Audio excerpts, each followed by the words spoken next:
नमस्कार श्रोताओं, आज गीता के पंचम अध्याय कर्म योग का वर्णन कर रहे हैं, जिसमें अर्जुन कहते हैं कि हे कृष्ण, पहले आप मुझसे कर्म त्यागने के लिए कहते हैं और फिर भक्ति पूर्वक कर्म करने का आदेश देते हैं। क्या आप अब कृपा करके निश्चित रूप में मुझे बताएंगे कि मुझे क्या करना चाहिए, क्योंकि मैं इस उलझन में हूं कि मुझे क्या करना चाहिए। आप इसमें मेरा मार्गदर्शन कीजिए। द्वितीय अध्याय में आत्मा और उसके शरीर बंधन का सामान्य ज्ञान बतलाया है। उसी में बुद्धि योग और भक्ति के द्वारा इस भौतिक बंधन से निकलने का वर्णन भी हुआ है। तृतीय अध्याय में बताया गया है कि ज्ञानी को कोई कार्य नहीं करने पड़ते। और चतुर्थ अध्याय में भगवान ने अर्जुन को बताया है कि सारे योगों का पर्यवसान ज्ञान में होता है, किंतु चतुर्थ अध्याय के अंत में भगवान ने अर्जुन को सलाह दी है कि वह पूर्ण ज्ञान से युक्त होकर के उठ करके युद्ध करे।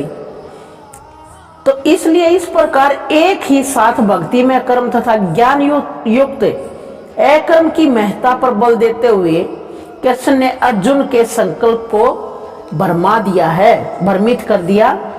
अर्जुन यह समझता है कि ज्ञान में संन्यास का अर्थ है वह क्या है? इंद्रिय कार्यों के रूप में समस्त प्रकार के कार्यों का परित्याग। अर्जुन ये समझता है कि जो हमारे भौतिक कार्य हैं, जैसे आप और हम इस संसार में हैं और हम हर एक भौतिक कार्य करते हैं, इसका परित्याग करके ही हम ज्ञान में संन्यास ले सकते हैं। किंतु यदि भक्ति योग में कोई कर्म करता है तो फिर कर्म का किस तरह त्याग हुआ? जब भक्ति योग में कोई कर्म करता है तो उसमें कर्म का त्याग कैसे हुआ? दूसरे शब्दों में वह सोचता है कि ज्ञान में संन्यास को सभी प्रकार के कार्य से मुक्त होना चाहिए। अब ये तो नहीं है कि अगर हम ज्ञान चाहते हैं कि तो हम हर एक काम को छोड़ के ज्ञान के पीछे ही लग जाए, तो ये संसारिक जो भौतिक संसार है इसमें जो हमारे को रोल दिया गया है किसी माता का, पिता का, वो सब कुछ ही छोड़ के चला जाएगा, तो क्या वो अपने पथ पर सही है?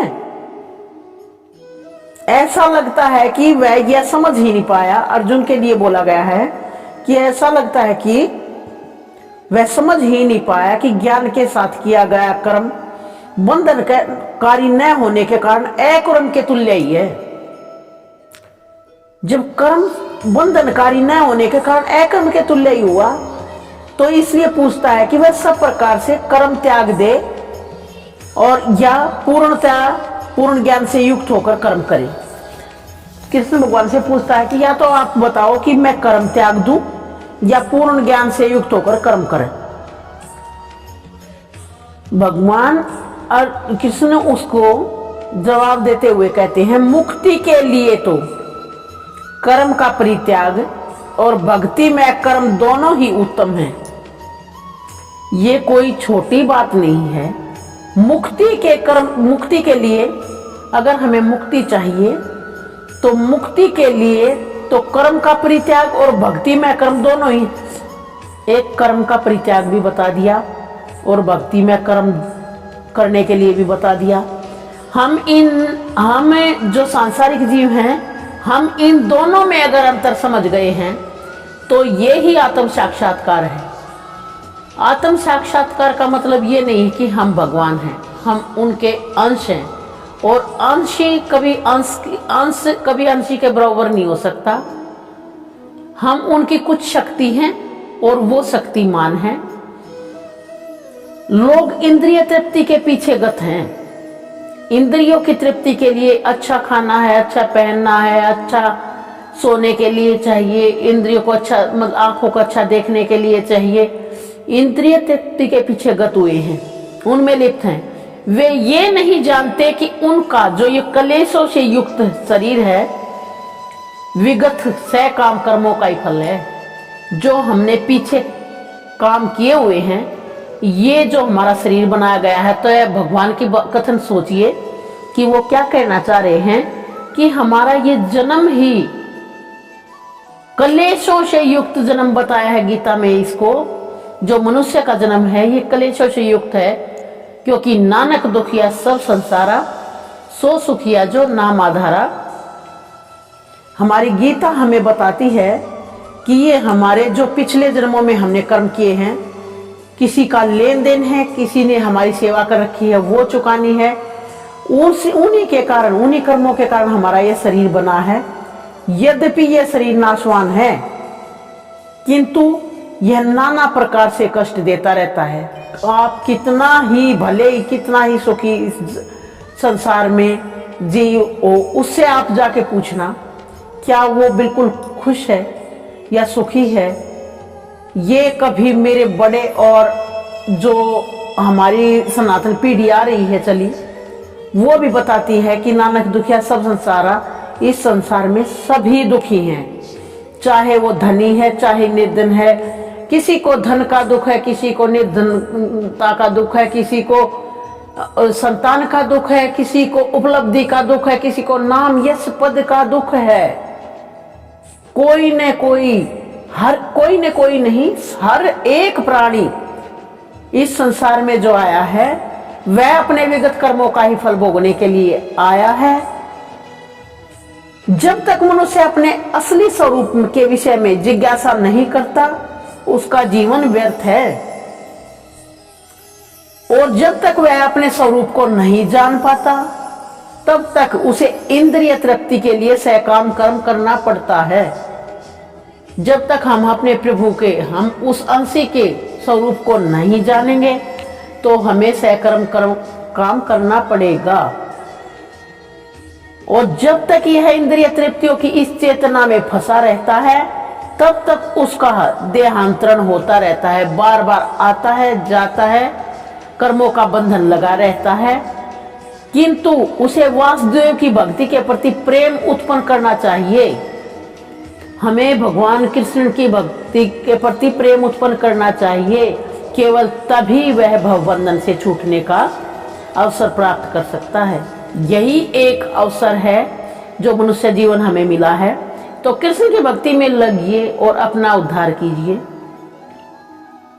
अतः यह ज्ञान ही मुक्ति के लिए पर्याप्त नहीं, जीवात्मा के स्तर पर मनुष्य को कर्म करना होगा, नहीं तो भवबंधन से उबरने का कोई भी उपाय नहीं है। ये गीता में 5वें अध्याय में श्री कृष्ण भगवान ने साफ साफ लिखा हुआ है। भवबंधन से छूटने का कोई भी उपाय नहीं है कृष्ण भक्ति के सिवाय। किंतु कृष्ण भावना भावित होकर कर्म करना सकाम कर्म नहीं है। अब ये भी समझ ले, कर्म भी जो हम कर्म कर रहे हैं उनमें अंतर जानिए। भगवान हमें कोई भी कार्य करने के लिए बाध्य नहीं कर रहे हैं। वो भौतिक जीवन में रह के प्रत्येक कार्य कीजिए जो हमारी ड्यूटीज हैं, हमारी जो जिम्मेवारी बनती हैं, वो प्रत्येक हमें निभानी चाहिए। लेकिन वो किस तरीके से करनी चाहिए ये उन्होंने बताया है। पूर्णता ज्ञान से युक्त होकर किए गए कर्म वास्तविक ज्ञान को बढ़ाने वाले हैं। बिना कृष्ण से समर्पित किए केवल कर्मों के परित्याग से बद्धजीव का हृदय शुद्ध होता ही नहीं। जब तक हृदय शुद्ध नहीं होगा तब तक हमें किसी इच्छा के प्रति काम करना पड़ेगा। ये चीज हमें मिल जाए तो हम ये काम कर रहे हैं, पहले फल की इच्छा करेगा मनुष्य, तब उस काम को आगे बढ़ाएगा। तो जब तक हृदय शुद्ध नहीं होगा, जब तक हम पूर्णतः समर्पित नहीं होंगे, तब तक हमें इच्छा के साथ ही काम करना पड़ेगा। परंतु कृष्ण भावना भावित कर्मकर्ता को अपने आप ही सकाम कर्म के फल से मुक्त बनाता है। मैंने पिछले वीडियो में आपको बताया भी था, अगर हम कोई भी कार्य कर रहे हैं, कोई भी सुबह से शाम तक आप जितने भी कार्य कर रहे हैं, उसमें अपने आप को एक साक्षी भाव रख के कि हे प्रभु ये आपके द्वारा ही किया जा रहा है, मैं तो ये शरीर तो सिर्फ इसको देखने के और आपके आदेश के अनुसार चलने के लिए बनाया गया है। तो हे प्रभु, आप जैसा जैसा आदेश दे रहे हैं मैं वैसा ही कार्य कर रहा हूं। आपके लिए ही ये कार्य समर्पित है, तो आप ही इस कार्य को अच्छे से करिए, क्योंकि ये कार्य आपका ही है, मेरे द्वारा ये किया जा रहा है और आपकी ही प्रेरणा से किया जा रहा है। तो इस तरह से आप समर्पित होकर के कृष्ण भगवान भावना भावित होकर के कर्म संन्यास से सदा श्रेष्ठ होता है, जिसके कारण से भौतिक सतर पर उतरना नहीं पड़ेगा, इस संसार में आना ही नहीं पड़ेगा। क्योंकि हम वो कर्म होते हुए भी निष्काम कर्म है, हम कर्म कर रहे हैं लेकिन वो निष्काम कर्म है, वो किसी इच्छा को रख के नहीं किया गया है। भगवान कहते हैं तू कर वो जो मैं चाहता हूं और फिर होगा वो जो तू चाहता है। ये कितनी अच्छी लाइन है। भगवान कहते हैं तू कर वो जो मैं चाहता हूं और होगा वो जो तू चाहता है। तो वो हमारे सर्वोपरि हैं, हमारे प्रभु हैं। जब तक मुक्त कामी व्यक्ति श्रीमान से संबंधित वस्तुओं को भौतिक समझकर उनका परित्याग कर देते हैं तो उनका संन्यास अपूर्ण कहलाता है। अब ये संसारी जो भी भौतिक वस्तुएं हैं वे भगवान से संबंधित हैं, क्योंकि काम क्या हमने बनाया, क्रोध लोभ मोह क्या हमने बनाया है? ये प्रकृति है और प्रकृति पुरुष की बनाई है वही है। प्रकृति और पुरुष का दोनों का संबंध है, वो एक दूसरे के पूरक हैं। तो ये भगवान की बनाई हुई सृष्टि है और इसका परित्याग करके जो संन्यास ले लेते हैं तो उसका संन्यास अपूर्ण कहलाता है।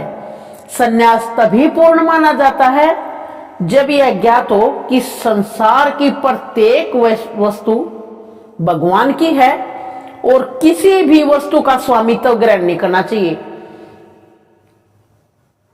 ना होता कुछ तो क्या होता, ना होता मैं तो क्या होता, ना होता मैं तो क्या होता। अगर मैं ना होता तो खुदा होता, अगर मैं मेरे साथ नहीं जुड़ा होता तो मैं सच में ही खुदा होता। यानी कि मैं मेरा नहीं, तू तेरे का ही अनुसरण कीजिए। हे भगवान, सब तेरा, मैं तेरी तुम मेरा, मैं तेरा तू मेरा, मैं तेरा तू मेरा, मैं तेरा तू मेरा। प्रत्येक वस्तु कृष्ण की है, अतः उसका उपयोग कृष्ण के लिए किया जाना चाहिए। कृष्ण भावना भावित होकर इस प्रकार का पूर्ण कार्य मायावादी सन्यासी के लिए जो नया वैराग्य है उससे कहीं उत्तम है। तो हे भगवान, सच्चिदानंद रूपाय विश्वोत्पत्त्यादि हेतुवे तापत्र विनाशाय श्री कृष्णाय वयम् नमः।